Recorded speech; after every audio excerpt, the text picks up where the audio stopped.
Semua pelajaran dalam pendidikan jarak jauh dilaksanakan melalui belajar secara mandiri, terstruktur, dan terbimbing dengan menggunakan bahan ajar mandiri serta berbagai sumber belajar berbasis teknologi informasi. Struktur kurikulum program studi yang ditawarkan Universitas Terbuka memuat berbagai komponen yang mencirikan sifatnya sebagai institusi pendidikan jarak jauh yang memiliki daya jangkau luas dan berkualitas dunia. Kurikulum program studi itu sendiri dinaungi oleh beberapa fakultas yang disediakan oleh Universitas Terbuka. Salah satunya adalah Fakultas Ekonomi. Selamat datang di Fakultas Ekonomi Universitas Terbuka. Saya Dr. Mairan Hersasi, Dekan Fakultas Ekonomi UT periode tahun 2022-2026. Fakultas Ekonomi UT memiliki visi menjadi salah satu institusi pendidikan terbuka jarak jauh yang berkualitas dalam menghasilkan produk pendidikan tinggi dan dalam penyelenggaraan, pengembangan, dan penyebaran informasi dalam bidang ekonomi dan bisnis. Saat ini, Fakultas Ekonomi UT memiliki program sarjana dan pasca sarjana. Untuk program sarjana, terdapat 3 jurusan, yaitu jurusan manajemen, jurusan akuntansi, dan jurusan ekonomi pembangunan.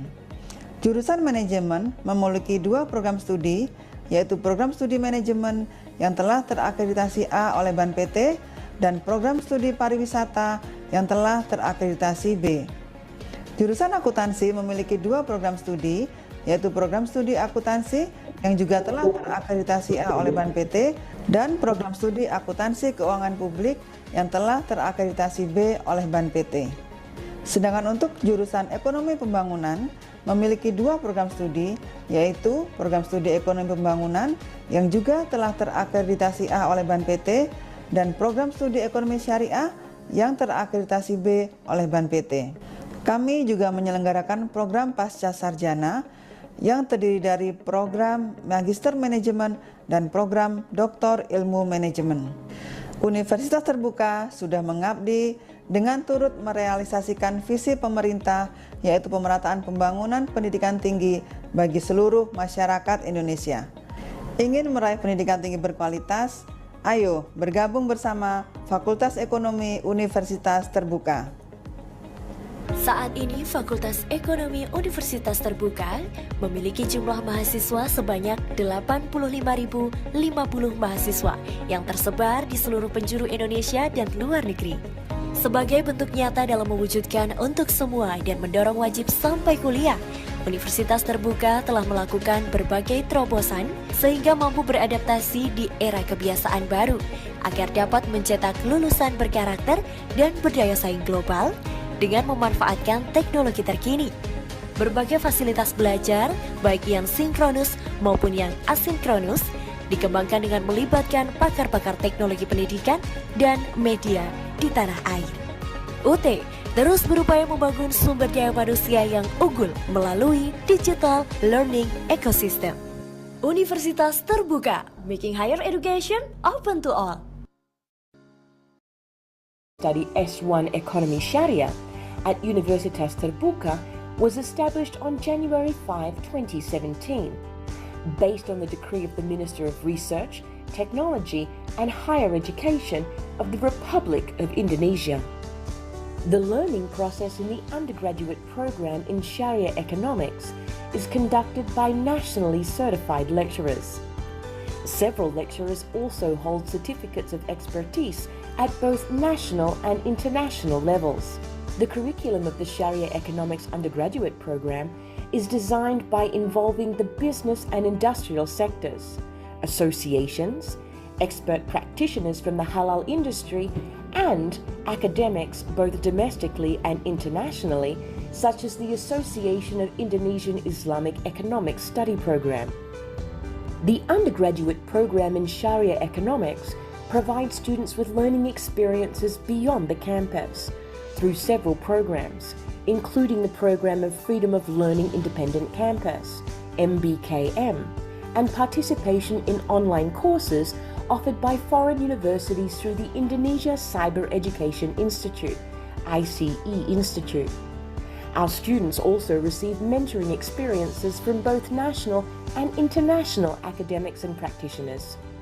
Additionally, they can engage in research activities and community service managed by the Institute of Research and Community Service of Universitas Terbuka, with outcomes published in various academic journals.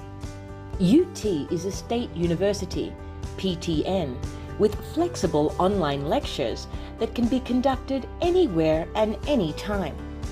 Therefore, the facilities provided to students for lectures can facilitate their access wherever they are. Some online facilities accessible to students include Tutorial Online, Tuton, Guru Pintar Online, or GPO, Digital Library, Ruang Baca Virtual, RBV, digital learning materials such as e-books and e-journals.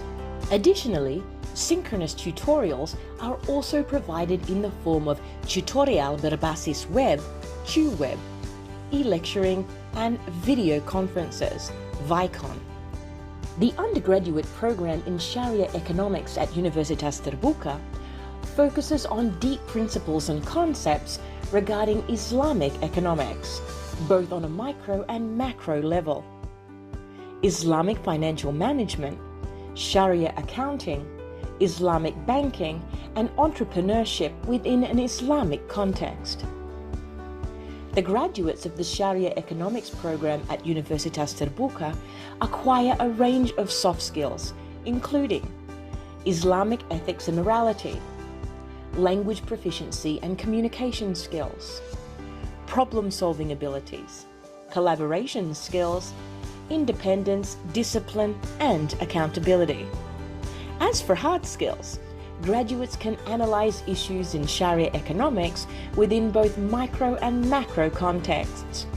They possess knowledge of Islamic finance and are also trained in information technology proficiency.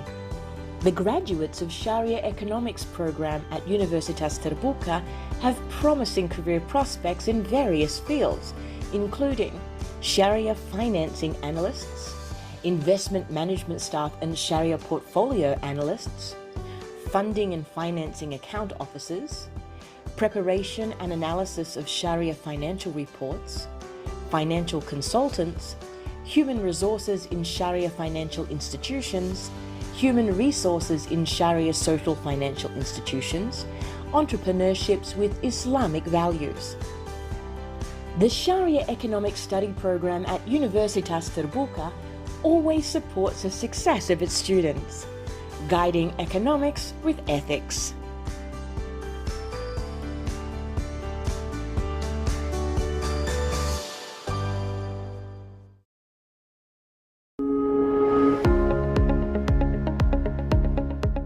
Pada akhir tahun 2021, Universitas Terbuka memperoleh persetujuan menjadi PTN Badan Hukum dari Mendikbud-Ristek Republik Indonesia. Universitas Terbuka, perguruan tinggi ke-45 di Indonesia. Universitas Terbuka sudah mengabdi untuk merealisasikan visi pemerintah dalam hal pemerataan akses perguruan tinggi bagi seluruh masyarakat.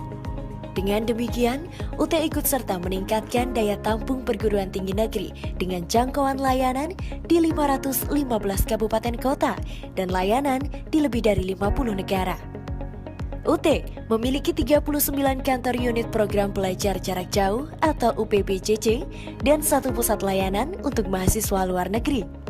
Universitas Terbuka sebagai perguruan tinggi yang menerapkan sistem pembelajaran terbuka dan jarak jauh tentunya memiliki sistem berbeda dengan pendidikan tatap muka pada umumnya. Menurut Peraturan Menteri Pendidikan dan Kebudayaan Nomor 7 Tahun 2020, Pasal 6, dinyatakan bahwa pelajaran dalam pendidikan jarak jauh dilaksanakan melalui belajar secara mandiri, terstruktur, dan terbimbing dengan menggunakan bahan ajar mandiri serta berbagai sumber belajar berbasis teknologi informasi. Struktur kurikulum program studi yang ditawarkan Universitas Terbuka memuat berbagai komponen yang mencirikan sifatnya sebagai institusi pendidikan jarak jauh yang memiliki daya jangkau luas dan berkualitas dunia. Kurikulum program studi itu sendiri dinaungi oleh beberapa fakultas yang disediakan oleh universitas terbuka. Salah satunya adalah Fakultas Ekonomi. Selamat datang di Fakultas Ekonomi Universitas Terbuka. Saya, Dr. Mairani Harsasi, Dekan Fakultas Ekonomi UT periode tahun 2022-2026. Fakultas Ekonomi UT memiliki visi menjadi salah satu institusi pendidikan terbuka jarak jauh yang berkualitas dalam menghasilkan produk pendidikan tinggi dan dalam penyelenggaraan, pengembangan, dan penyebaran informasi dalam bidang ekonomi dan bisnis. Saat ini, Fakultas Ekonomi UT memiliki program sarjana dan pasca sarjana. Untuk program sarjana, terdapat 3 jurusan, yaitu jurusan manajemen, jurusan akuntansi, dan jurusan ekonomi pembangunan. Jurusan manajemen memiliki 2 program studi, yaitu program studi manajemen yang telah terakreditasi A oleh Ban PT dan program studi pariwisata yang telah terakreditasi B. Jurusan akuntansi memiliki 2 program studi, yaitu program studi akuntansi yang juga telah terakreditasi A oleh Ban PT dan program studi akuntansi keuangan publik yang telah terakreditasi B oleh Ban PT. Sedangkan untuk jurusan ekonomi pembangunan memiliki 2 program studi, yaitu program studi ekonomi pembangunan yang juga telah terakreditasi A oleh Ban PT dan program studi ekonomi syariah yang terakreditasi B oleh Ban PT. Kami juga menyelenggarakan program pasca sarjana yang terdiri dari program Magister Manajemen dan program Doktor Ilmu Manajemen. Universitas Terbuka sudah mengabdi dengan turut merealisasikan visi pemerintah, yaitu pemerataan pembangunan pendidikan tinggi bagi seluruh masyarakat Indonesia. Ingin meraih pendidikan tinggi berkualitas? Ayo bergabung bersama Fakultas Ekonomi Universitas Terbuka. Saat ini Fakultas Ekonomi Universitas Terbuka memiliki jumlah mahasiswa sebanyak 85.050 mahasiswa yang tersebar di seluruh penjuru Indonesia dan luar negeri. Sebagai bentuk nyata dalam mewujudkan untuk semua dan mendorong wajib sampai kuliah, Universitas Terbuka telah melakukan berbagai terobosan sehingga mampu beradaptasi di era kebiasaan baru agar dapat mencetak lulusan berkarakter dan berdaya saing global dengan memanfaatkan teknologi terkini. Berbagai fasilitas belajar, baik yang sinkronus maupun yang asinkronus, dikembangkan dengan melibatkan pakar-pakar teknologi pendidikan dan media di tanah air. UT terus berupaya membangun sumber daya manusia yang unggul melalui digital learning ecosystem. Universitas Terbuka, making higher education open to all.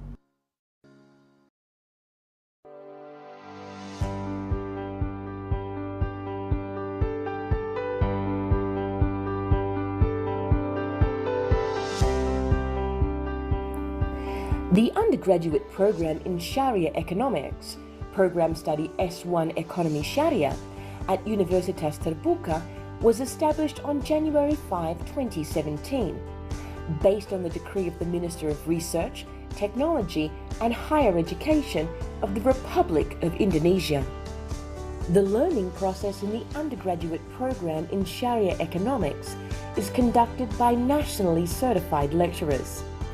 Several lecturers also hold certificates of expertise at both national and international levels.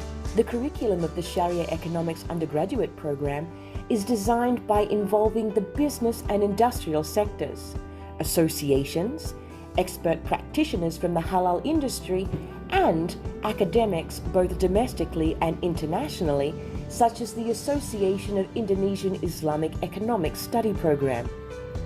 The undergraduate program in Sharia Economics provides students with learning experiences beyond the campus through several programs, including the Program of Freedom of Learning Independent Campus, MBKM, and participation in online courses offered by foreign universities through the Indonesia Cyber Education Institute, ICE Institute. Our students also receive mentoring experiences from both national and international academics and practitioners. Additionally, they can engage in research activities and community service managed by the Institute of Research and Community Service of Universitas Terbuka. with outcomes published in various academic journals. UT is a state university, PTN, with flexible online lectures that can be conducted anywhere and anytime. Therefore, the facilities provided to students for lectures can facilitate their access wherever they are. Some online facilities accessible to students include Tutorial Online, Tuton, Guru Pintar Online, or GPO, Digital Library, Ruang Baca Virtual, RBV, digital learning materials such as e-books and e-journals. Additionally, synchronous tutorials are also provided in the form of tutorial berbasis web, TuWeb, e-lecturing, and video conferences, Vicon. The undergraduate program in Sharia Economics at Universitas Terbuka focuses on deep principles and concepts regarding Islamic economics, both on a micro and macro level. Islamic financial management, Sharia accounting, Islamic banking, and entrepreneurship within an Islamic context. The graduates of the Sharia Economics program at Universitas Terbuka acquire a range of soft skills, including Islamic ethics and morality, language proficiency and communication skills, problem-solving abilities, collaboration skills, independence, discipline, and accountability. As for hard skills, graduates can analyze issues in Sharia economics within both micro and macro contexts. They possess knowledge of Islamic finance and are also trained in information technology proficiency. The graduates of Sharia Economics program at Universitas Terbuka have promising career prospects in various fields, including Sharia financing analysts, investment management staff and Sharia portfolio analysts, funding and financing account officers, preparation and analysis of Sharia financial reports, financial consultants, human resources in Sharia financial institutions, human resources in Sharia social financial institutions, entrepreneurships with Islamic values. The Sharia Economic Study program at Universitas Terbuka always supports the success of its students, guiding economics with ethics.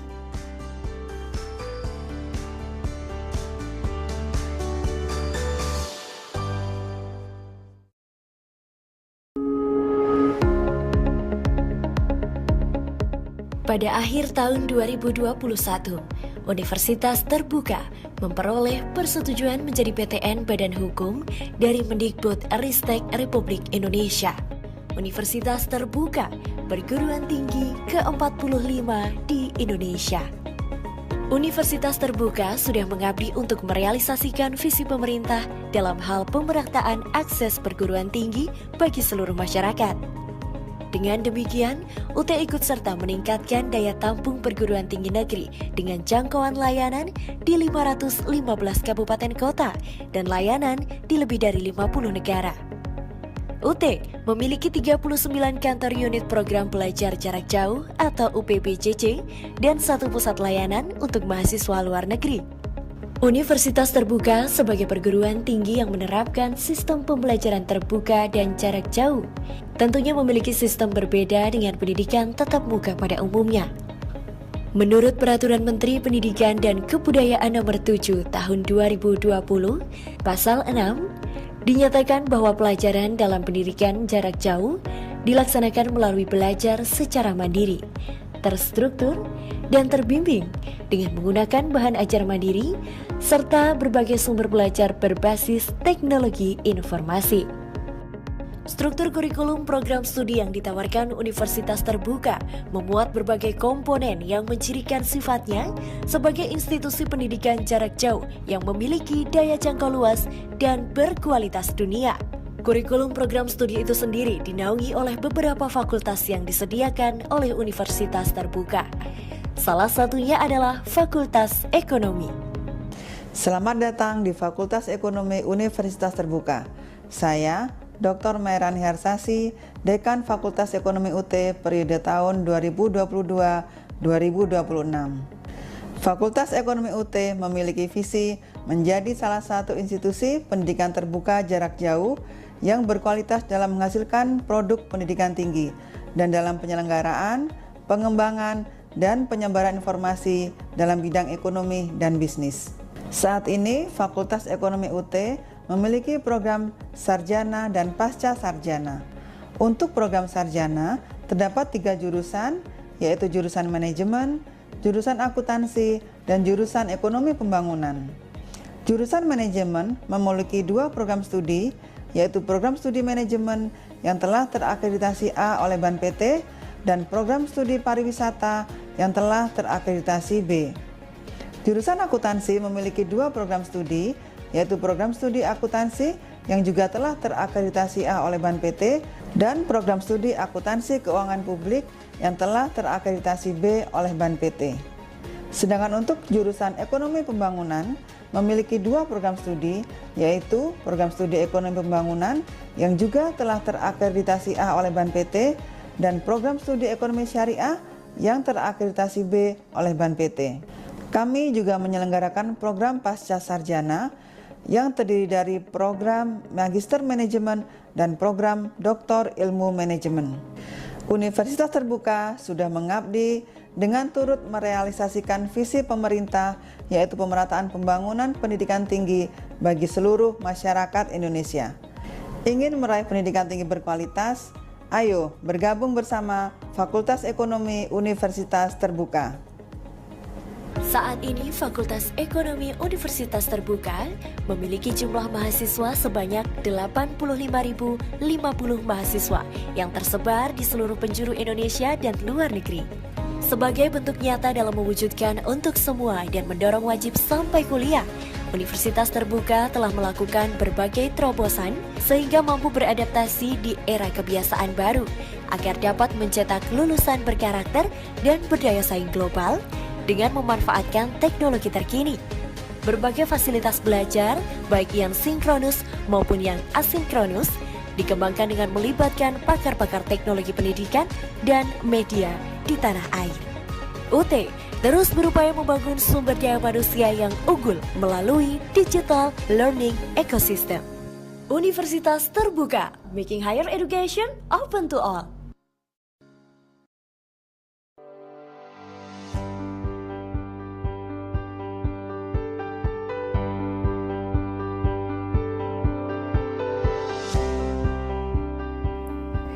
The undergraduate program in Sharia Economics, Program Study S1 Economy Sharia at Universitas Terbuka was established on January 5, 2017, based on the decree of the Minister of Research, Technology and Higher Education of the Republic of Indonesia.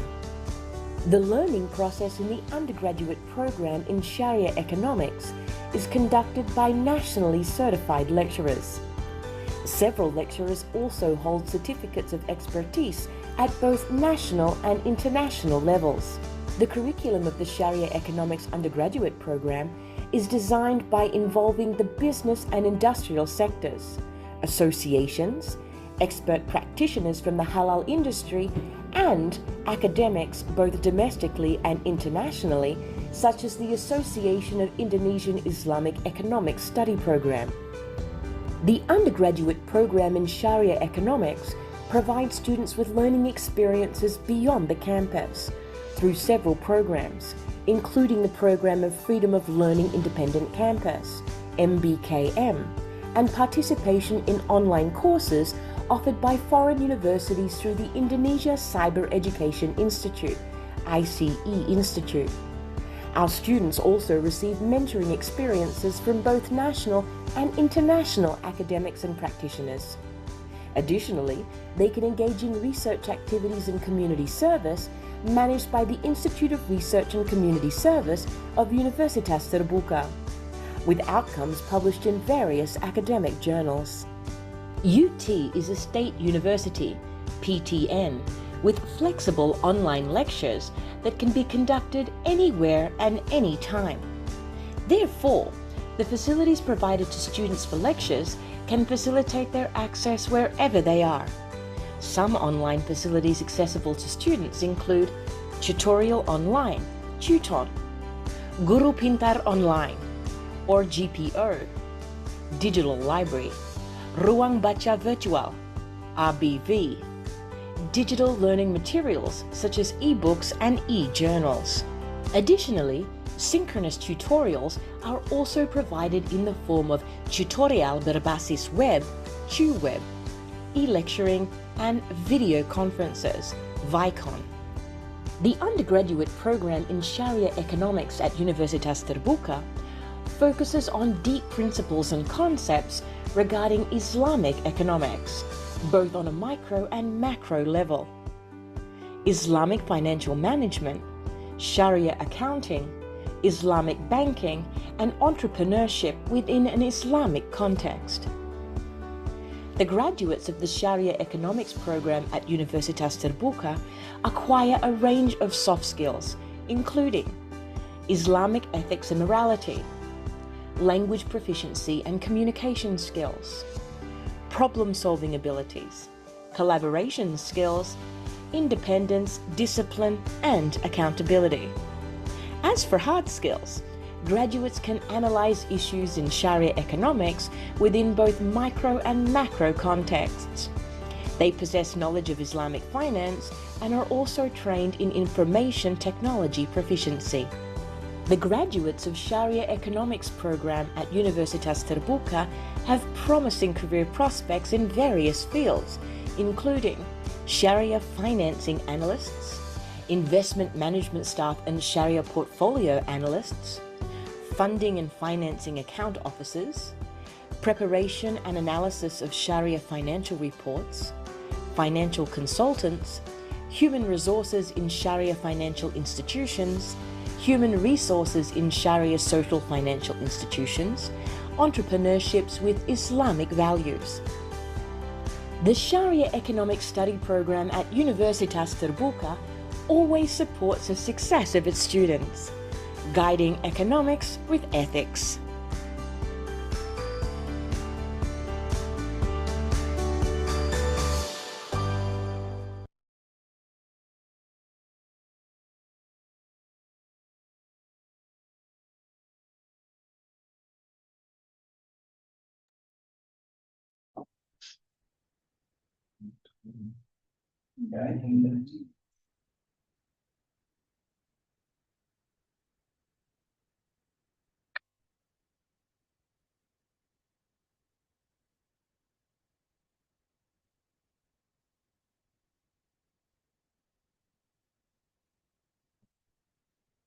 Udah?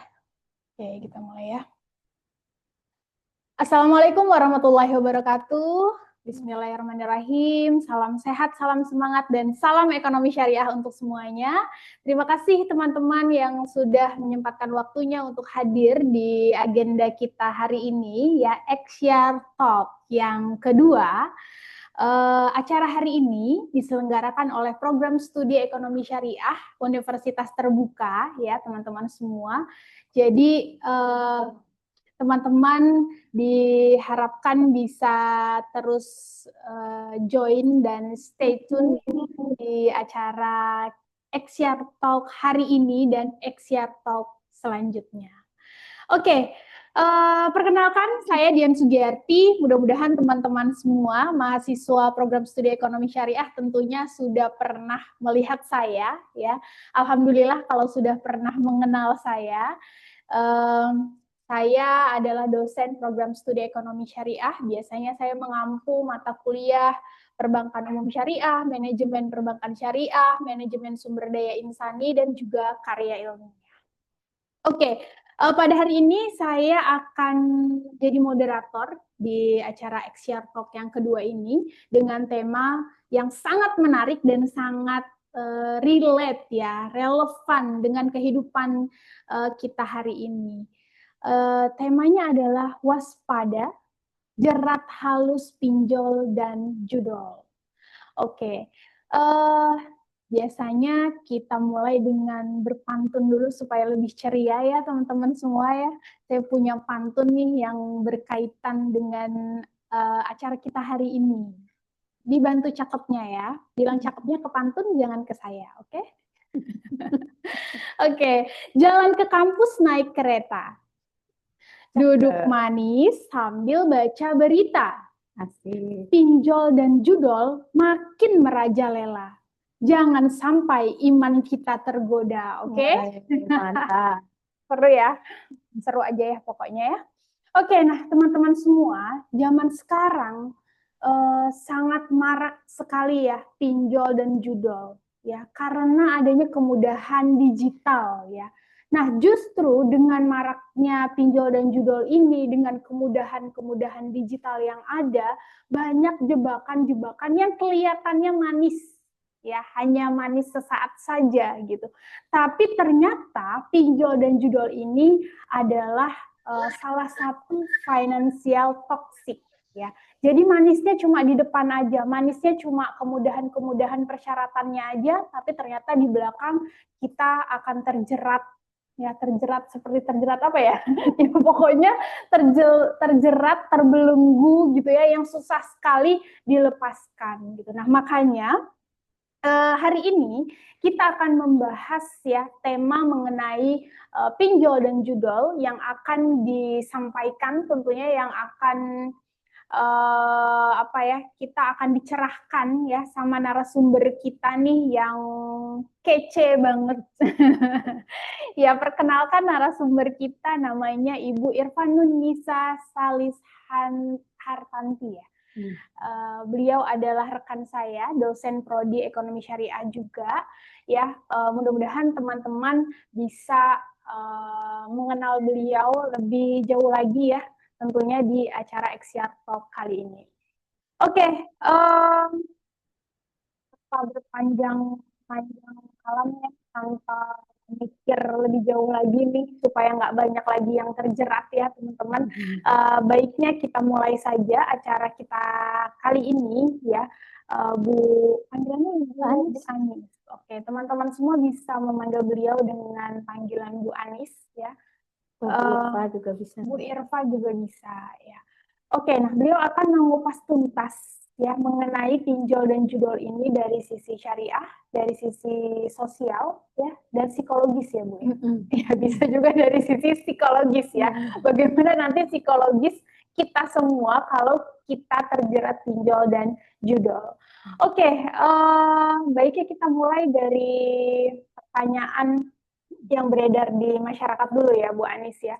Nah, di era digital seperti sekarang ini ya, kan banyak tuh kemudahan-kemudahan yang kita nikmati gitu ya, terkait dengan pinjaman online ya, tentang judi online gitu. Nah, kenapa kemudahan-kemudahan digital ini kemudian menjadi jebakan? Nah, ini kita akan dengarkan ya insight dari Bu Anis. Silakan. Ya. Terima kasih sebelumnya saya sampaikan kepada Ibu Dian Sugiyarti MSI yang telah memoderatori acara ini.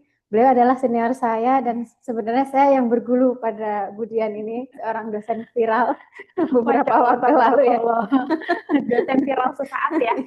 Menggiring, alhamdulillah beliau berhasil mengarahkan siswanya mencapai cita-citanya. Dulunya masih SMP ya, SMP.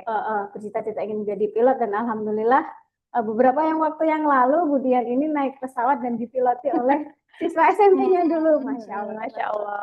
Dan sekarang juga ingin membersamai kita semua, terutama mungkin menuntun saya ya untuk menjadi dosen yang mudah-mudahan ya kita sama-sama bermanfaat. Sama-sama belajar, sama-sama sharing ya.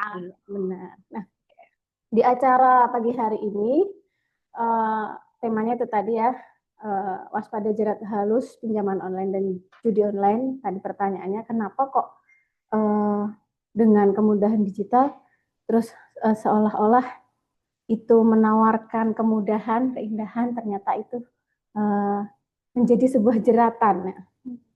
Sebelumnya saya ingin share screen, tapi terpental, nggak apa-apa, ini saya langsung jelaskan saja. Teman-teman semua, Bapak Ibu dan rekan-rekan mahasiswa, sekarang ini kan kita hidup di era digital di mana banyak sekali kemudahan yang kita dapatkan yang dulu belum pernah didapatkan seperti sekarang. Contoh misalnya Dulu kita mau kirim surat tuh betapa lamanya dan betapa effortnya, kita harus ke kantor pos, kita harus beli perangko dan menunggu. Nah, kalau sekarang di waktu yang sama kita bisa pangkas waktu, mau kirim sekarang nyampe sekarang, pakai berbagai platform mulai dari WhatsApp, apa saja ya, email, itu bisa langsung terkirim pesan kita. Kemudian dari sisi itu tadi dari sisi kemudahan, dan sekarang juga dari sisi instan. Dulu yang sesuatu tuh serba susah, sekarang serba mudah. Contohnya air misalnya. Air dulu saya waktu masih kecil itu masih mengalami yang namanya ngambil air harus dari sumur. Limba dulu. Limba, ya. Limba. Nah, teman-teman Gen Z kayaknya enggak ya pernah merasakan itu ya. Itu menguatkan otot tangan sebenarnya.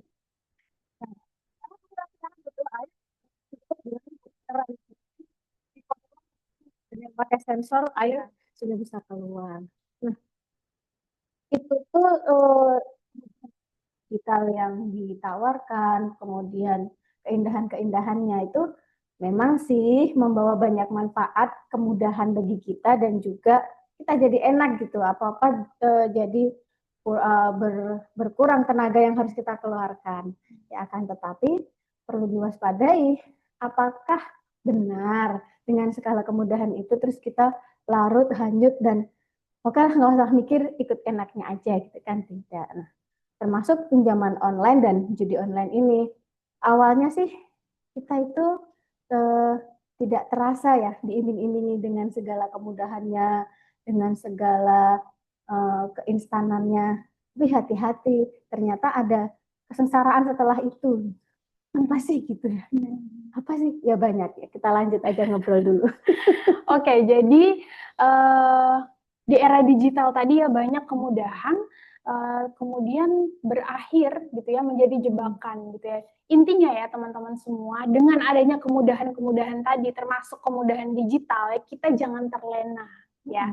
Jadi Allah itu memberikan kita kemudahan-kemudahan, tentunya ada maksudnya ya, ada tujuannya, bukan untuk menjerumuskan kita, tapi untuk memudahkan kita dalam kehidupan. Jadi kita harus lebih bijaksana ya dalam mempertimbangkan ya sesuatu gitu ya, kalau memutuskan sesuatu.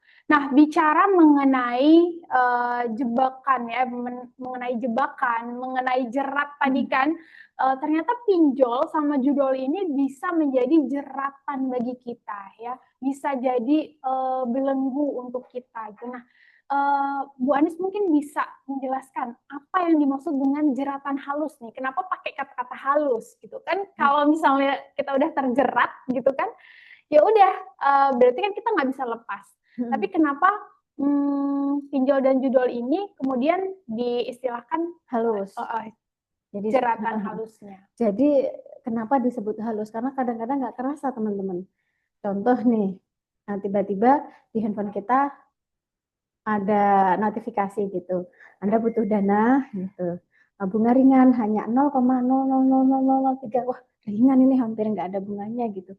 Terus kepikiran, oh iya kan handphoneku nggak ini kece punya temanku ya. Bisa nih gitu, bisa kan, nggak kerasa kayak gitu. Terus langsung kita kepikiran yang tadinya kita tuh emang nggak ada budget untuk membeli itu, tapi karena ada tawaran itu kita seperti mendapatkan solusi. Itu contohnya. Terus misal nih ada temennya nih habis piknik gitu kemana gitu kan. Nah, kita tidak tahu sejarahnya dia ke sana itu ternyata menjenguk saudaranya, atau dia mungkin ada tugas dari kampus atau apa. Yang kita lihat kan hanya happy-happynya aja. Jadi perasaan kita pengen juga nih ikut ke sana, tapi nggak punya uang. Nah, karena kita sudah hidup di era digital dan semuanya itu penawaran masuk ya, masuklah gini, Anda butuh healing gitu, jangan khawatir. Kami akan menawarkan pinjaman ringan, tidak perlu pusing-pusing, cukup klik ini nanti akan langsung cair seketika. Nah itu kan rasanya, oh iya, aku bisa gampang, nanti uang sakuku bisa untuk nyicil gitu, misalnya dari orang tua berapa, masih bisa lah. Itu tidak terasa awal-awalnya itu seperti itu. Jadi seolah-olah tuh halus. Itu yang pinjaman online. Online. Ada lagi yang judi online. Nggak niat mau judi, niatnya cuma nge-game aja. Niatnya nge-game, terus menang di situ, akhirnya kita sampai level tertentu mau beli senjata. Biasanya laki-laki ya. Iya. Ada mau Beli beli kostum, pedang, kostum gitu. Terus nggak taunya, aduh gimana nih, belum punya apa namanya uang untuk ini. Nah, kepinjol dulu lewat pinjol, akhirnya tergiur oleh tawaran pinjaman online. Terus ada lagi tawaran karena kita mungkin sulit mengembalikannya. Nah, masuk nih ke dunia gambling. Muncul tawaran apa namanya judi gitu kan. Anda hanya punya sekian, ingin mengembangkan aset hingga sekian, masuklah kita ke situ. Jadi sudah terperangkap bertubi-tubi di situ. Halus awalnya tuh nggak kerasa. Gitu. Oke. Itu sengsara kemudian. Oke, nah jadi kenapa pakai istilah jerat halus ya teman-teman? Ternyata jeratannya itu tidak terasa di awal ya, karena di awal itu pasti diiming-imingi dengan kesenangan-kesenangan kita yang kita butuhkan. Nah ini sering terjadi sama saya sih Bu Anis ya, entah gimana gitu ya, nih handphone ini tuh kayak bisa membaca pikiran saya. Bener ya sih? Seperti hati gitu. Iya, jadi tuh kalau misalnya ya kita misalnya lagi ngobrol nih ya kan mengenai liburan misalnya. Bulan depan ini saya mau ke Malaysia misalnya gitu ya. Terus kita ngobrol nih gitu, pakai travel apa ya gitu, pesawat apa ya, di sana oleh-olehnya apa ya. Itu saat saya scroll di media sosial itu langsung muncul travel yang ke Malaysia gitu. Nah ini kan berarti kemudahan digital tadi ya, seolah-olah tuh ya algoritmanya mungkin ya, entah handphonenya ini punya telinga mungkin, jadi tahu gitu ya apa yang kita obrolin, apa yang kita inginkan gitu. Bahkan kadang cuma kepikiran aja kok pas scroll media sosial kok muncul semua gitu. Nah itu ya, jadi awal-awal ternyata jerat halus ini itu membuat kita senang dulu ya, membuat kita senang, terus oh ya saya punya solusi nih atas keinginan kita, lagi-lagi keinginan ya, bukan tertarget. Itu tuh sudah tertarget memang karena mereka ini sudah punya algoritma kita di mana, terus kemudian kita kesukaannya apa, mereka sudah punya big datanya. Nah disitulah kita itu dimanfaatkan data tentang diri pribadi kita, sehingga keinginan kita apa mereka menawarkan solusinya di situ. Oke. Nah kalau ada penawaran nih Bu Anis ya, kan ada penawaran, terus kita nih ya sebagai manusia sebenarnya kan nggak butuh ya, tapi kita cenderung untuk memenuhi keinginan kita gitu kan. Nah, terus dari sisi manusia nih, dari sisi psikologisnya manusia ya, sebenarnya kenapa sih ya manusia tuh bisa tertarik gitu loh sama pinjaman online ini gitu. Kan sebenarnya bisa aja kita nggak tertarik ya, tapi kenapa manusia itu cenderung lebih tertarik?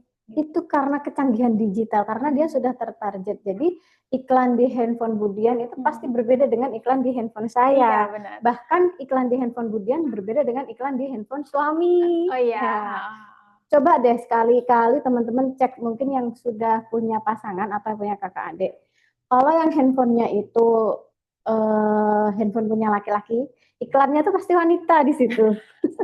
Agak menyeramkan. Iya. Saya sendiri sudah pernah coba itu. Nah, kalau iklannya yang di kita nih para ibu-ibu, itu pasti tentang anak-anak, kebutuhan anak-anak kita, mulai dari tumbler cantik, auto dan segala macam. Dan diskon-diskon. Nah, diskon-diskon kan kita kan butuh perlengkapan rumah, kita butuh perlengkapan untuk diri kita sendiri. Nah, itu sudah tertarget namanya, sasaran pasarnya itu sudah dikhususkan. Nah, jadi hati-hati sekali teman-teman dengan yang namanya handphone ini. Handphone ini di satu sisi bisa jadi malaikat, di satu sisi juga bisa jadi setan. Karena ada istilah handphone ini kalau kita bawa handphone tuh dunia dalam genggaman. Iya benar, betul. Jadi kenapa kita tertarik? Karena mereka memang sudah membidik kita. Mulai dari jenis kelamin, kemudian usia, terus kita bekerja di mana, kita sebagai apa. posisi kita di mana, itu mereka sudah masing-masing provider iklan itu sudah memetakan kita dengan tepat. Nah, dan sudah mengetahui kira-kira apa yang kita butuhkan, dan disitulah iman kita diuji. Ya, Benar. diuji melalui harta, tahta, wanita. Wanita. Oke, Dan diskon. dan diskon tadi ya, termasuk harta ya itu ya.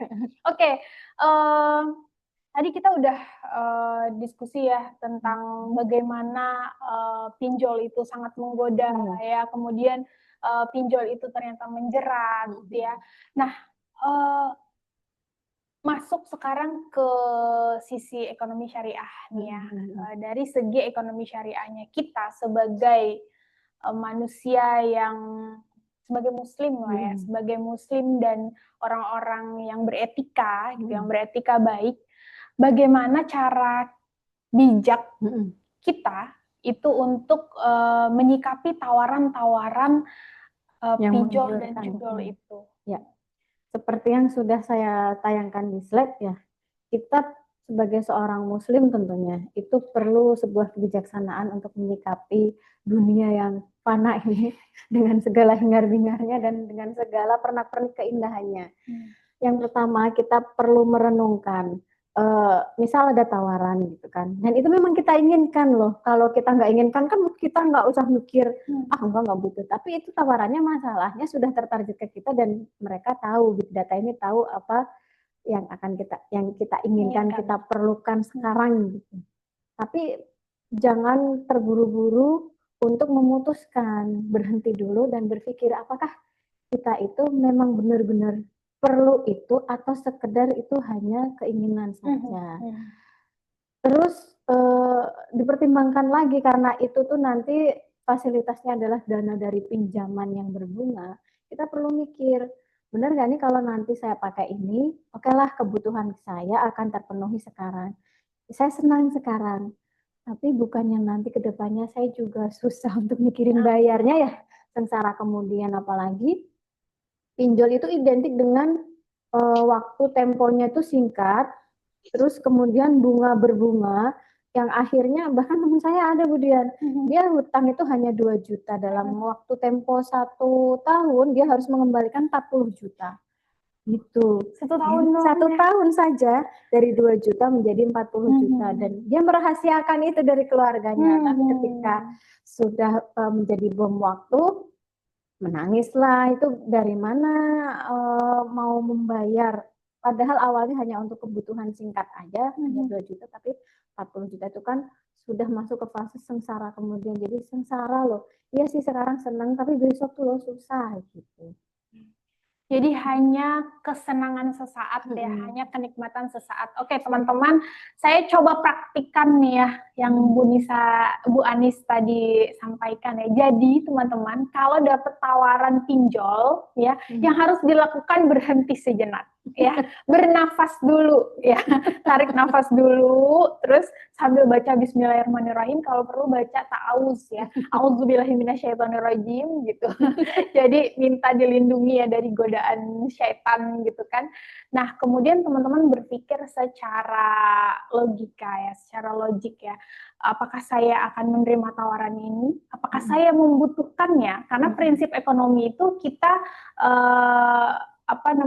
kita dianjurkan untuk memenuhi kebutuhan ya, bukan memenuhi semua keinginan gitu. Karena untuk untuk kita hidup ya, kita hanya memerlukan kebutuhan tadi ya, bukan keinginan gitu.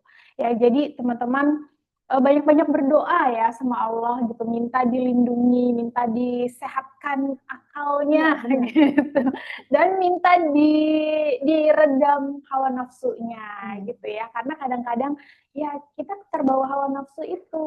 Kan tawaran itu kan nggak hanya sebulan sekali, bahkan sehari itu bisa bertubi-tubi. Iya, menerima tawaran. Sangat sering sekali ya, lewat WhatsApp, lewat SMS, bahkan di telepon. Iya benar, di telepon benar.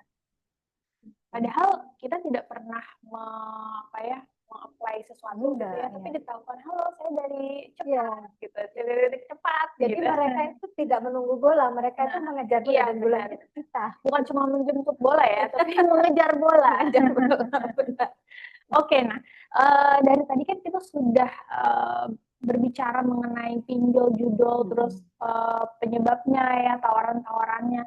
Nah, untuk memberikan insight nih buat teman-teman semua ya, Bu Anis, ada nggak data statistik yang resmi gitu, betapa masifnya nih masalah pinjol dan judol ini supaya teman-teman semua tercerahkan dan obrolan-obrolan kita ini bukan cuma sekadar tanpa data gitu ya, tapi kita ini apa namanya berbincang seperti ini tentang bahayanya judol ya, tentang jerat halusnya judol dan pinjol itu karena ada datanya. Iya, itu ada datanya, Bu Dian. Jadi dari OJK ya, dari OJK itu merilis tahun 2020 itu kan awal-awal ya, 2019, 2020 kita terjerat, kita sedang ditimpa COVID pada waktu itu. Nah, itu awal-awal adanya mulai pinjol judol itu mulai marak.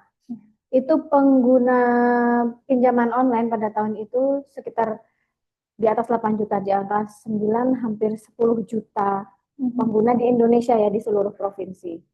2021 itu naik menjadi sekitar 12 juta, di 2022, 14, 2023 tajam ini, dan sampai ke 2024 sudah di atas 16, dan sekarang nih di kuartal 2025 hampir mendekati 24 juta jiwa pengguna aktif pinjaman online. Berarti data statistiknya dari tahun 2020 sampai tahun 2025 itu senantiasa naik, jadi kurvanya itu tidak pernah turun. Nah, dari sinilah teman-teman kita perlu waspada. Mungkin awalnya tuh dulu kita hanya dengar-dengar cerita gitu. Di sana ada orang yang kejerat pinjol, terus habis itu nggak bisa bayar, bunuh diri. Awalnya tuh hanya dari berita gitu. Terus lama-lama karena datanya itu tuh angkanya itu naik, yang tadinya itu hanya berita ternyata merambah ke orang-orang sekitar kita. Terus tetangga ini tetangga dia kejerat judol, kasihan, kakaknya, adiknya pas semua kena teror sama bodyguard yang penagihnya itu. Debt collector itu. Dan waspada lagi karena ini datanya terus naik. Naudzubillah min dzalik, jangan sampai lama-lama nanti kerabat kita sendiri ternyata sepupu kita atau siapa gitu kan terjerat pinjol. Akhirnya data kita kan ada di handphone dia. Terus kita yang ikut diteror, benar kan ini saudara Anda gitu. Dia sedang menggunakan pinjaman sebesar ini tapi tidak juga dibayarkan. Mohon bantu untuk menagihnya. Padahal bukan urusan kita, tapi kita juga terseret gitu. Nah, oleh karena itu kita jangan hanya membentengi diri kita sendiri, tapi juga menyebarkan ilmu ini ke teman-teman kita, ke keluarga kita. Jadi supaya selamatlah siapa-siapa yang kita kenal ini dari jeratan pinjol dan judol. Oke ya teman-teman, nah buat teman-teman yang join hari ini itu salah satu langkah nyata ya teman-teman untuk mencerahkan diri sendiri gitu ya. Oh ternyata pinjol dan judol itu bukan hanya omongan orang-orang kalau itu terjerat gitu. Dari data yang tadi sudah dipaparkan oleh Bu Anis, ternyata data statistik yang pengguna pinjol dan judol ya, itu naik terus. Tadi baru pinjol ya? aja. Data pinjol dari tahun 2020 sampai 2025 itu kasusnya naik terus ya. Nah sekarang kita beranjak ke judol kali ya Bu Anis ya. Nah kalau judol ini kan judi online. Judi online ini kalau saya lihat fenomenanya itu memang banyak terjadi itu di anak-anak muda ya. Iya benar. Jadi profil pemain judi online di Indonesia itu ternyata mulai dari umur bahkan di 10 tahun. 10 tahun masih SD berarti. Iya, sudah mulai terjerat sampai ke fase mau kakek-kakek itu usia 40, sudah vintage ya, 45 plus ke atas terjerat juga. Jadi ternyata tidak memandang usia. Tapi yang paling banyak memang usia seperti kita ini 25 hingga 34 tahun itu kan usia-usia produktif di mana saya udah nggak masuk. Sama dong. Jadi yang banyak menjadi pemain judi online itu ternyata anak-anak usia 25 sampai 34. Oh, Kan ini tulang usia punggung. produktif Iya, ya. uangnya harusnya untuk menafkahi keluarga Budian ini, tapi malah digunakan untuk Iya, karena judi. mau kaya cepat. Nah mau itu cepat dia, kaya. nggak sabar. Jadinya ingin mengembangkan aset, tapi hanya maunya duduk manis ya di depan handphone, gini. Ternyata diakalin aja tuh sebenarnya sama bandarnya. Dalam semua perjudian, sejatinya siapa pemenangnya? Bandarnya. Bukan kita. Jadi kita hanya kena tipu saja, teman-teman. Biasanya ada jebakannya juga nih Bu Anis. Kalau judol itu awal-awal mungkin kita menangnya cuma sedikit, benar, ya kan? mungkin Budian punya cerita sedikit gitu. Saya sih belum pernah coba ya. Temannya. Ya ini dapat cerita gitu ya dari orang lain gitu ya. Menangnya itu sering di awal, tapi menangnya ini sedikit. Ya misalnya ya berapa ratus ribu menang. Kemudian kan jadi ketagihan, oh mau coba lagi nih gitu.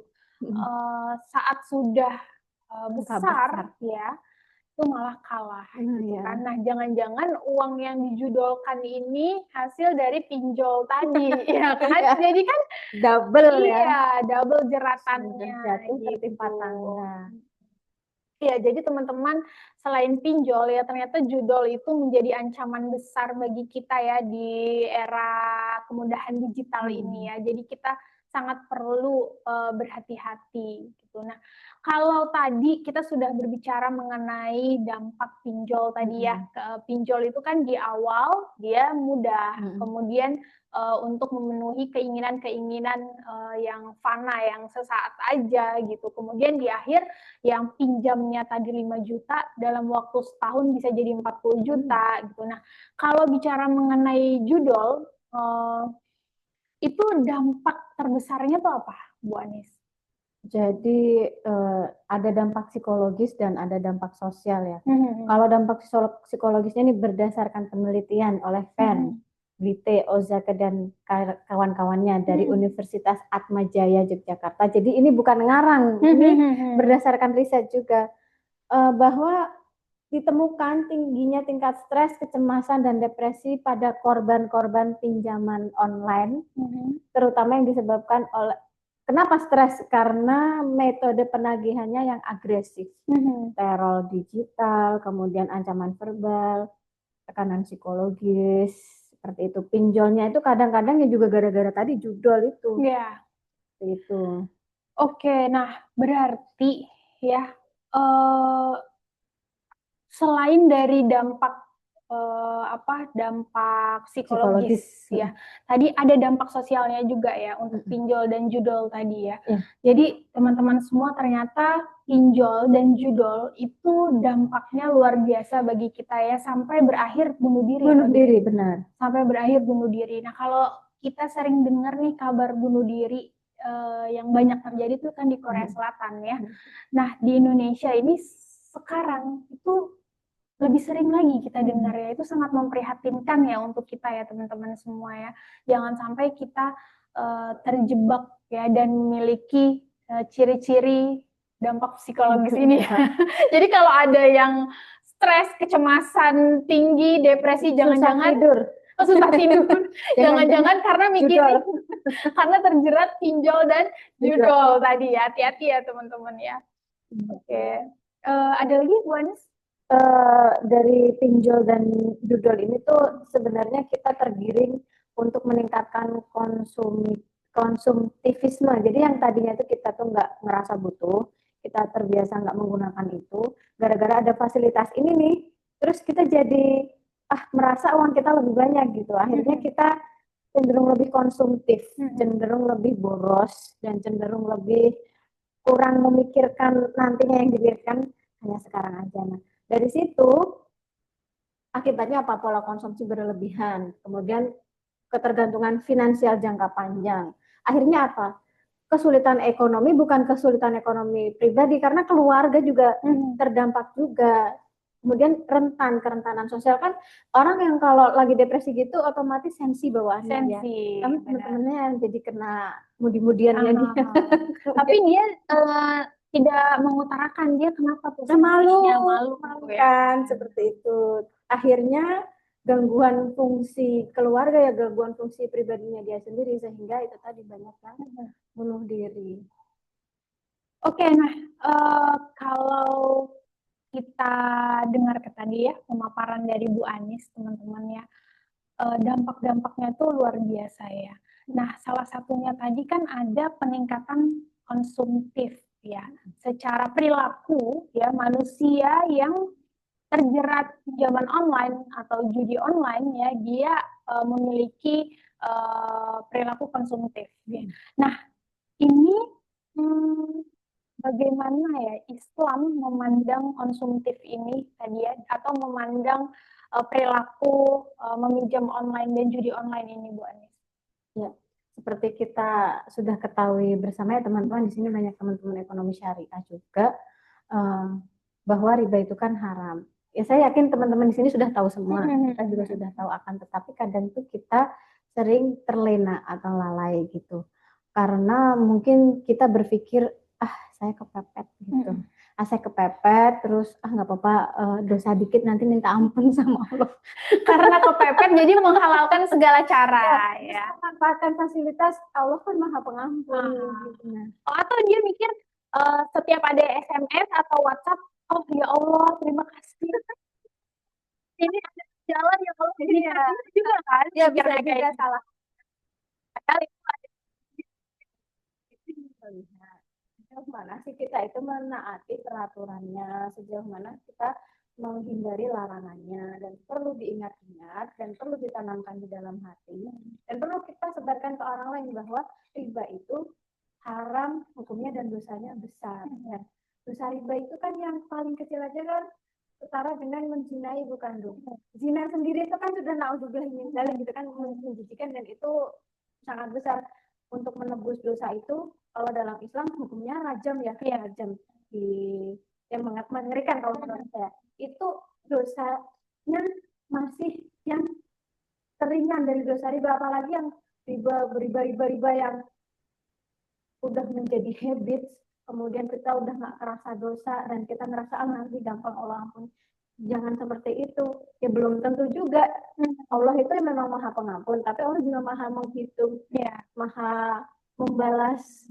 Kemudian Allah juga maha adil gitu. Jadi ada banyak 99 asmaul husna yang juga kita perlu pertimbangkan gitu, teman-teman. Iya, nah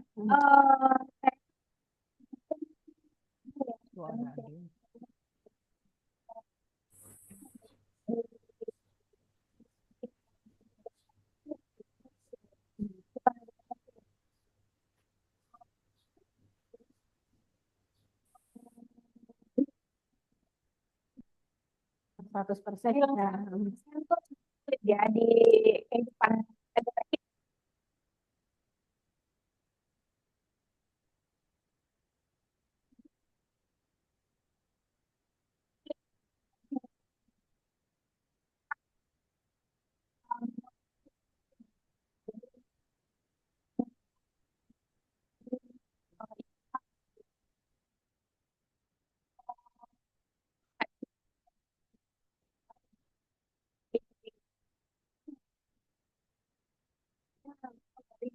kita masing-masing, apakah kita ini mempunyai tekad yang kuat, apakah kita ini ingin memiliki masa depan yang lebih baik, karena riba itu kan merugikan ya sebenarnya, dan itu tuh menjadi sesuatu yang sebenarnya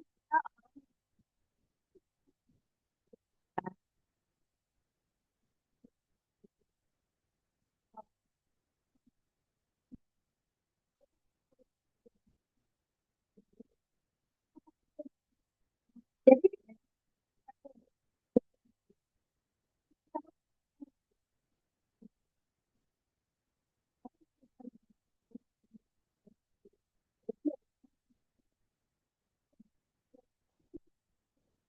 sistem ekonomi Islam.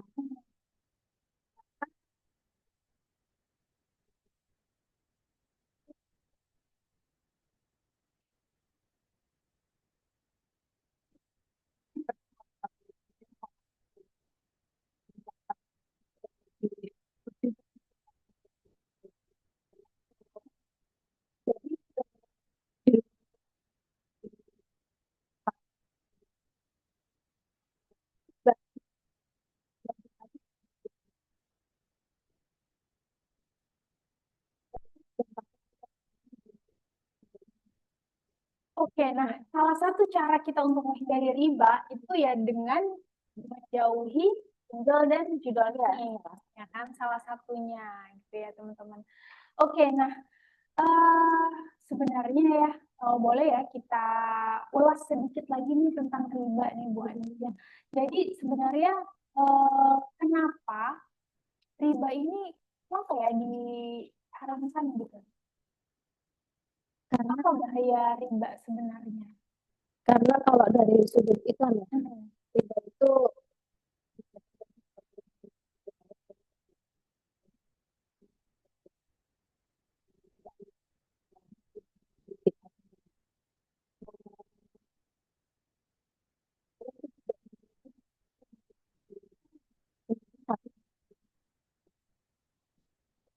Ekonomi syariah kita kenalin Pak Fadlul Hasan ya. ya itu kalau di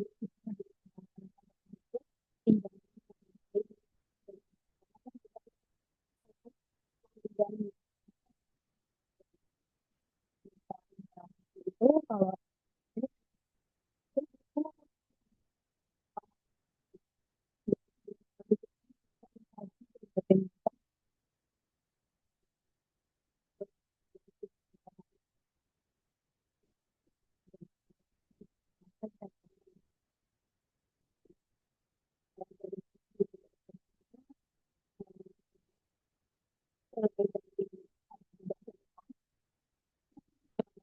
segala sesuatunya itu kan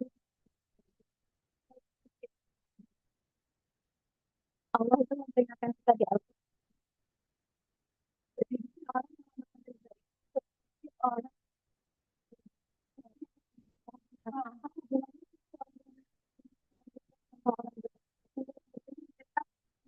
itu kan yang kita lihat teman-teman. Ternyata dalam kehidupan dia itu penuh dengan depresi, stres, nggak bisa tidur dan memikirkan apa harta bendanya itu. Mereka hidup dalam kerakusan. Jadi sudah bertambah banyak, bukannya tambah sakinah atau tenang gitu, tapi malah tambah gelisah dan kacau rasa hatinya. Itu karena apa? Dicabutnya keberkahan dari kehidupannya oleh Allah. Dosa besar, terus kemudian doanya juga jadi tidak makbul. Jadi dia berdoa, ya Allah, tolong berikan saya pasangan yang setia, selingkuh. Nah, makanya dia pikir-pikir dulu, jangan-jangan jangan-jangan hartanya kurang halal Karena riba. riba karena pinjol dan judul. Terus dari pinjol dan judul, jadi kan riba itu masuk ke dalam pinjol dan judul tuh ya. Kita jadi males, maunya solusi instan itu aja, jadi nggak mau berusaha yang lebih besar gitu. Misalnya kita ya usahalah, buat wanita itu kan misalnya bikin sesuatu yang dia bisa bikin kue, kerajinan tangan. Kalau laki-laki mungkin bikin yang lebih ini lagi, kincir angin. Saya lihat di Shopee itu bapak-bapak cuma jualan kincir angin biasa yang kita juga bisa bikin. Itu ribuan lakunya. Oh, Masya Allah. Itu kan pertanda tidak malas. Nggak hanya mengandalkan pinjaman online untuk mendapatkan tambahan pemasukan.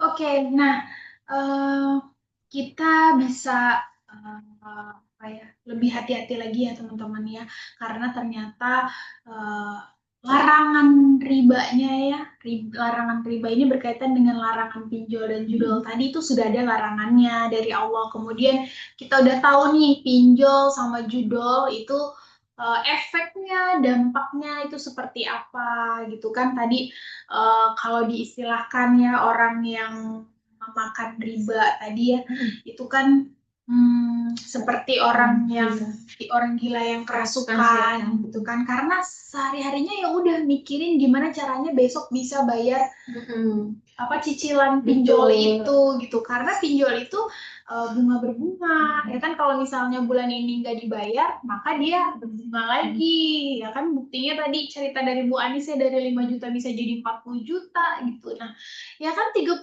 jutanya tidak kita rasakan ya kan, kita harus membayar itu kan hanya membuat kaya raya perusahaan pinjol ya. Dan yang istilahnya tuh banyak sekali ya hal-hal negatif yang kita terima. Nah sekarang bagaimana kita sebagai orang tua nih kan tadi kan ada korban-korban pinjol, korban-korban judol tadi kan anak-anak kecil ya, anak-anak SD gitu kan, SMP, SMA gitu kan.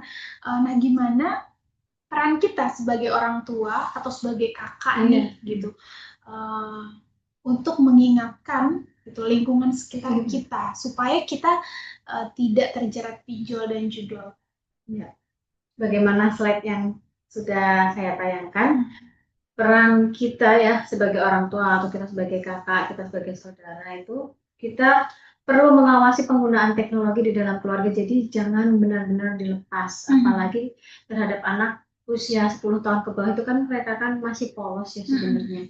Jangan sampai mereka menjadi korban keganasan dan kapitalisme yang di luar sana itu sehingga mereka itu terjerat, mereka tidak tahu resikonya. Mereka mungkin nge-game kemudian beli-beli senjata, beli kostum yang akhirnya mereka terjerat pinjol dan judol.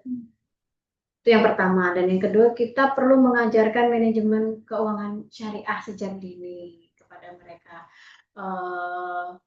Uang itu untuk apa, kemudian apa saja yang kita boleh belikan, yaitu yang kita benar-benar butuhkan. Sisanya bisa kita untuk tabung dan keperluan kita di masa yang akan datang.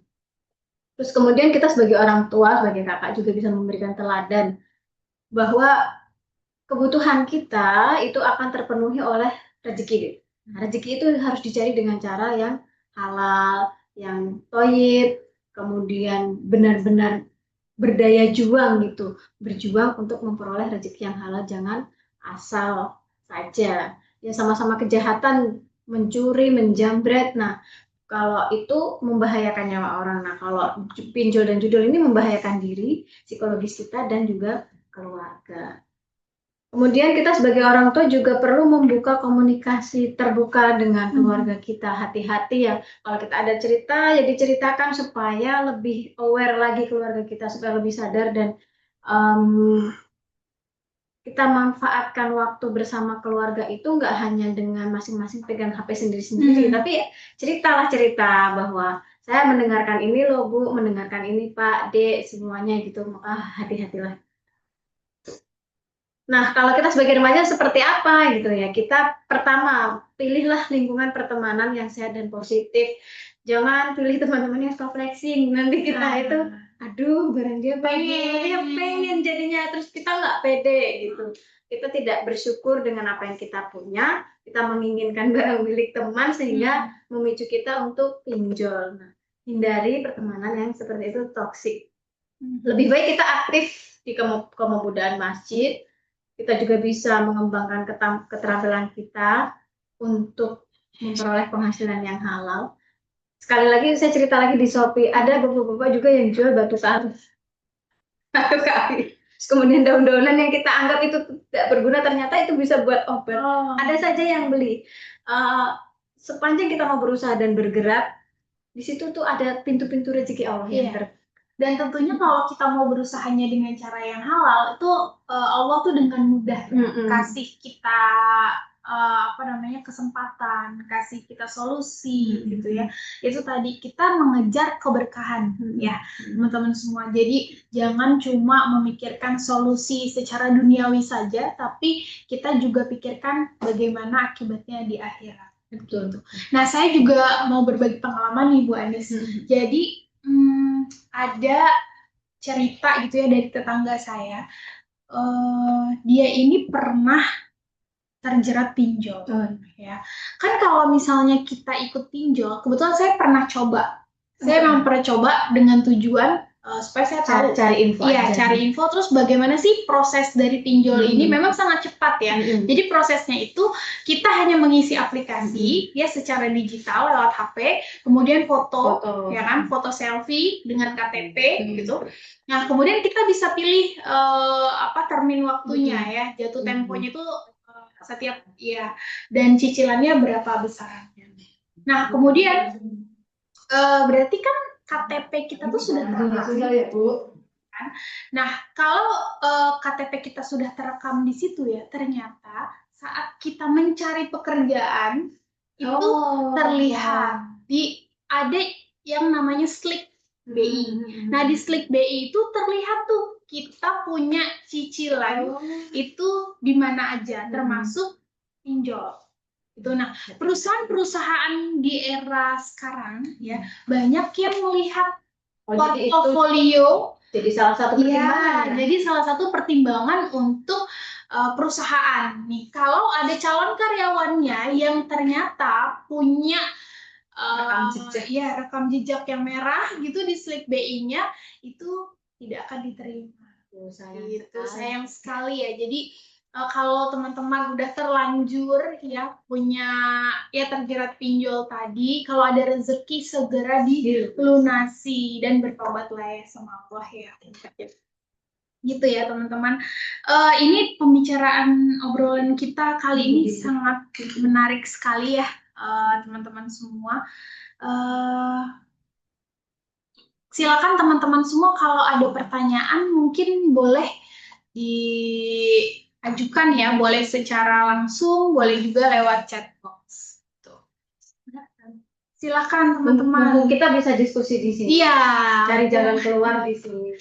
Jangan dipendam. Ada yang punya ada yang punya pengalaman juga mungkin terkait dengan pinjaman online atau judul, ya kan bisa juga gitu. Ini alhamdulillah ya teman-teman yang join ada 1.900 mahasiswa luar biasa. Dari kalangan ini ya. Iya, dari kalangan, dari semua kalangan gitu ya. Luar biasa, Masya Allah. Semoga yang berpartisipasi hari ini nih ya bisa diberkahi Allah ya, dimurahkan rezekinya semuanya, jangan sampai terjerat pinjol dan judol tadi. Betul. Murah rezeki deh semuanya ya. Ayo ditunggu, silahkan yang ingin bertanya. Silakan nih, kan kita udah sharing-sharing. Silakan. Ibu mau nanya dong. Iya, silakan.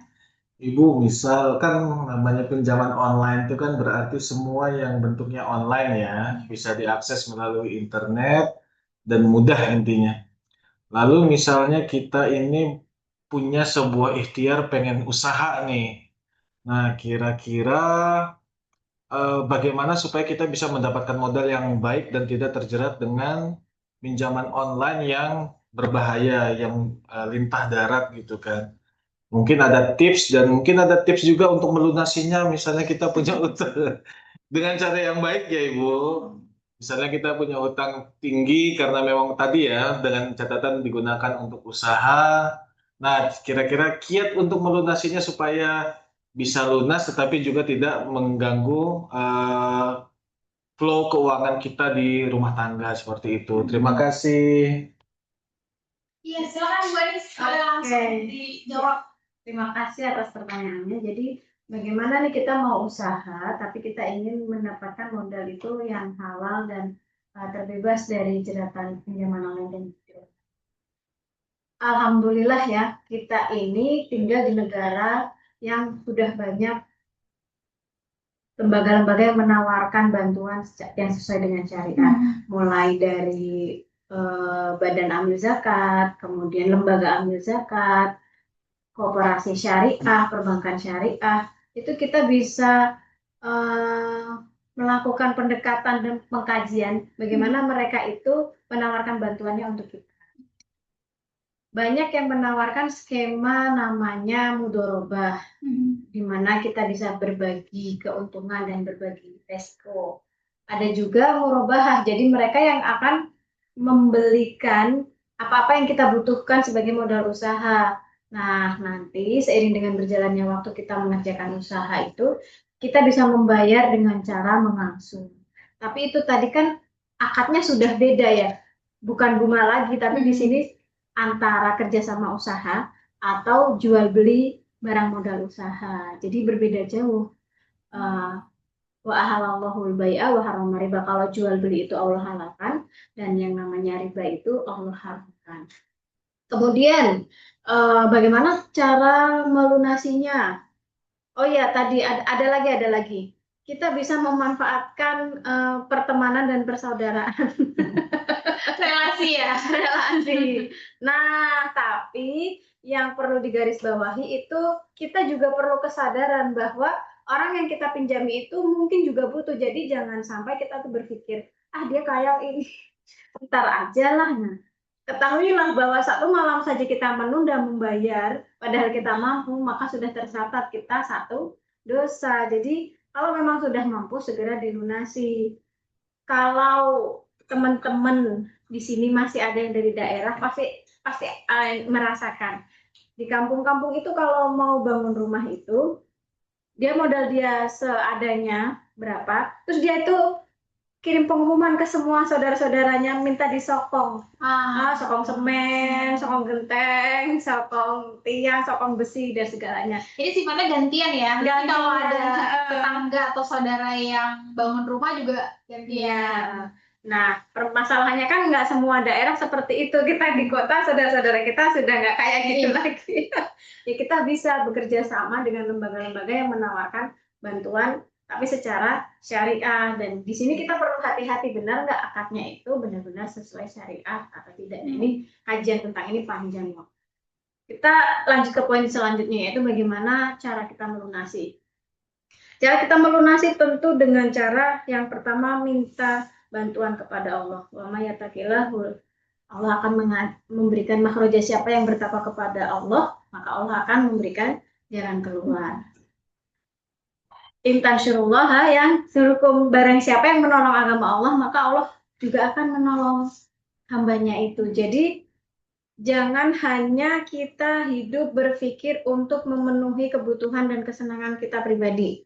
Semakin banyak kita bermanfaat untuk masyarakat, semakin banyak kita bermanfaat untuk sosial. Di situ pintu-pintu rezeki itu juga terbuka. Makin banyak kenalan, misal kita jualan. Oh iya Bu, ini ada yang butuh. Oh, di sana kan banyak relasi, banyak silaturahmi karena kita suka menolong gitu. Wallahu fi auni abdi madama abdi fi auni akhi. Barang siapa yang ingin mendapatkan pertolongan Allah, maka suka-sukalah, sering-seringlah menolong teman-temannya. Kemudian tahan hawa nafsu. Nah, yang membuat kita tuh sukar melunasi hutang padahal jualan kita kadang laris, gaji kita juga besar, itu karena kita kurang pandai nih menahan hawa nafsu.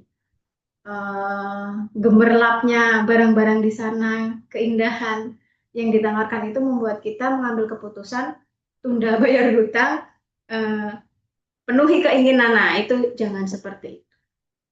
Dan yang terakhir adalah tips yang dari saya untuk siang hari ini.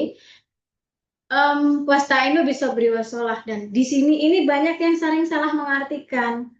Banyak orang yang mengartikan mintalah kepada Allah dengan sabar dan sholat. Sabar tuh diartikan dengan ya udah sabar gitu.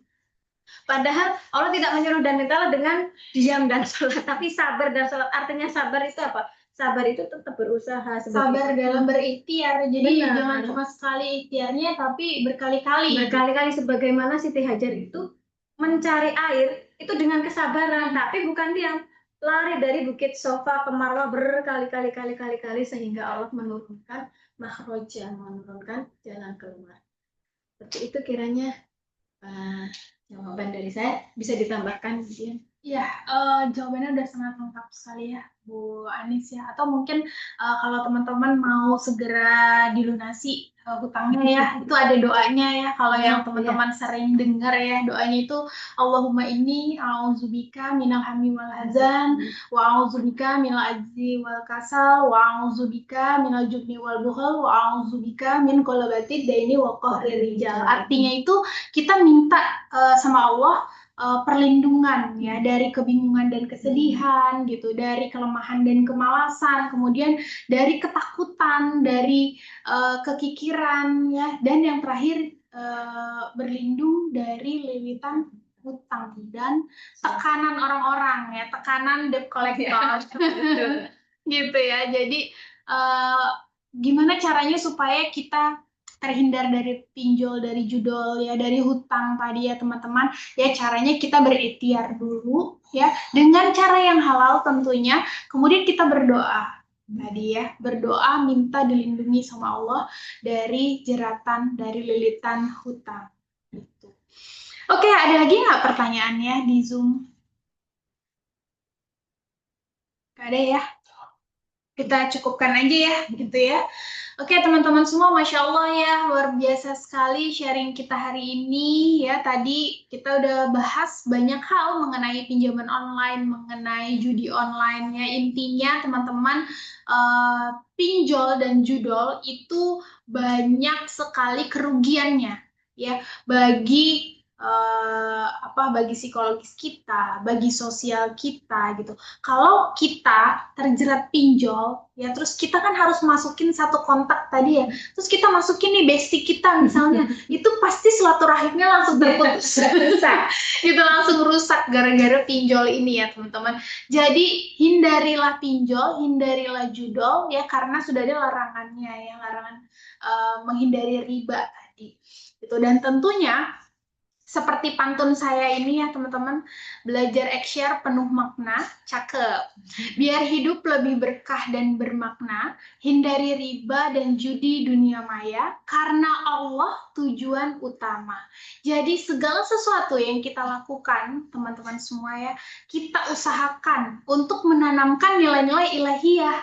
Gitu. Apa itu nilai-nilai ilahiyah? Ya nilai-nilai yang Allah kasih petunjuknya ke kita gitu. Hindari riba, kalau udah ada larangan riba, hindari riba. Supaya apa? Supaya kehidupan kita berkah. Nah, apa ciri-ciri kehidupan berkah? Tadi sudah disinggung oleh Bu Anis ya. Keluarga bahagia, tenang, ya sakinah, mawaddah warohmah tadi. Allah kasih jalan keluar di setiap kesulitan kita gitu. Karena kita memilih jalan yang baik, memilih keridoan dari Allah, bukan cuma solusi duniawi sesaat. Gitu ya teman-teman semua, semoga pertemuan kita hari ini bermanfaat. Terima kasih banyak Bu Anis atas sharing-sharingnya. Ya mohon maaf, saya selaku moderator dan Bu Anis juga ya untuk sharing-sharing hari ini. Kalau ada yang kurang berkenan atau mungkin ada yang keliru, teman-teman boleh ya, sangat boleh untuk mengoreksinya gitu, nanti bisa memberikan saran, kritik, masukan gitu ya, boleh dikirimkan ke Prodi.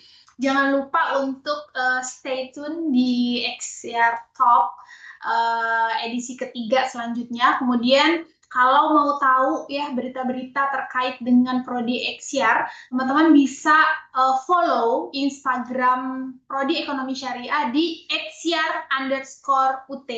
Ya, nanti teman-teman semua akan mendapatkan informasi terkait dengan program studi ekonomi syariah UT.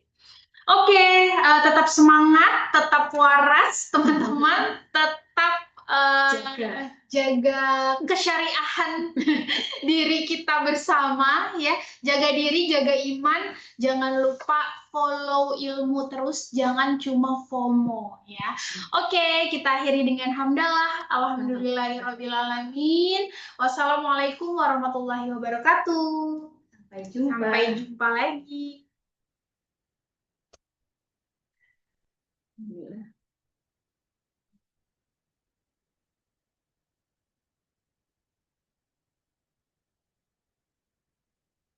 Terima kasih teman-teman semua. Terima kasih yang sudah join.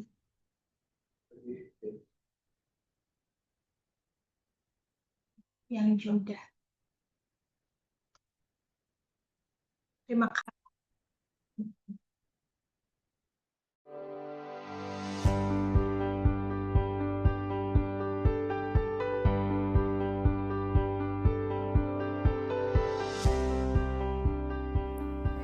The undergraduate program in Sharia Economics, Program Study S1 Economy Sharia at Universitas Terbuka, was established on January 5, 2017, based on the decree of the Minister of Research, Technology and Higher Education of the Republic of Indonesia. The learning process in the undergraduate program in Sharia Economics is conducted by nationally certified lecturers. Several lecturers also hold certificates of expertise at both national and international levels.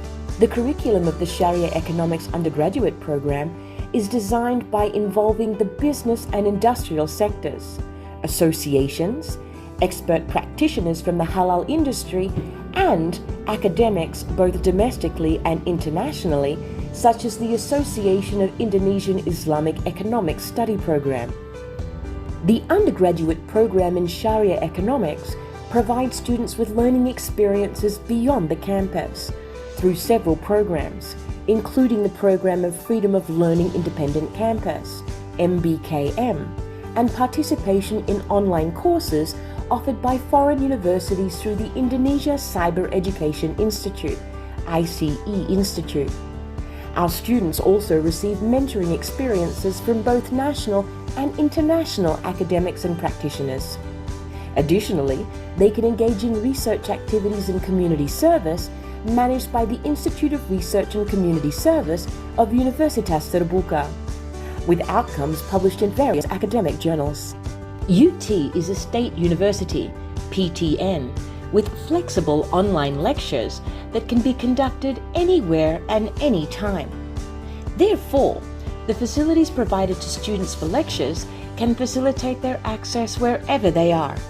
Some online facilities accessible to students include Tutorial Online, Tuton, Guru Pintar Online, or GPO, Digital Library, Ruang Baca Virtual, RBV, digital learning materials such as e-books and e-journals. Additionally, synchronous tutorials are also provided in the form of tutorial berbasis web, TuWeb, e-lecturing, and video conferences, Vicon. The undergraduate program in Sharia Economics at Universitas Terbuka focuses on deep principles and concepts regarding Islamic economics, both on a micro and macro level. Islamic financial management, Sharia accounting, Islamic banking, and entrepreneurship within an Islamic context. The graduates of the Sharia Economics program at Universitas Terbuka acquire a range of soft skills, including Islamic ethics and morality, language proficiency and communication skills, problem-solving abilities, collaboration skills, independence, discipline, and accountability. As for hard skills, graduates can analyze issues in Sharia economics within both micro and macro contexts. They possess knowledge of Islamic finance and are also trained in information technology proficiency.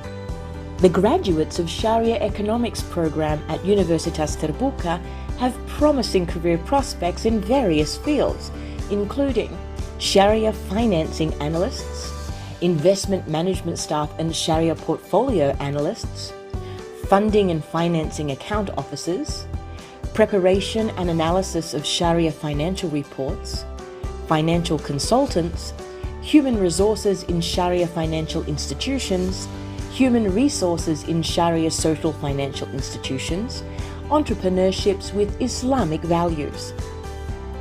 The Sharia Economics Study Program at Universitas Terbuka always supports the success of its students, guiding economics with ethics.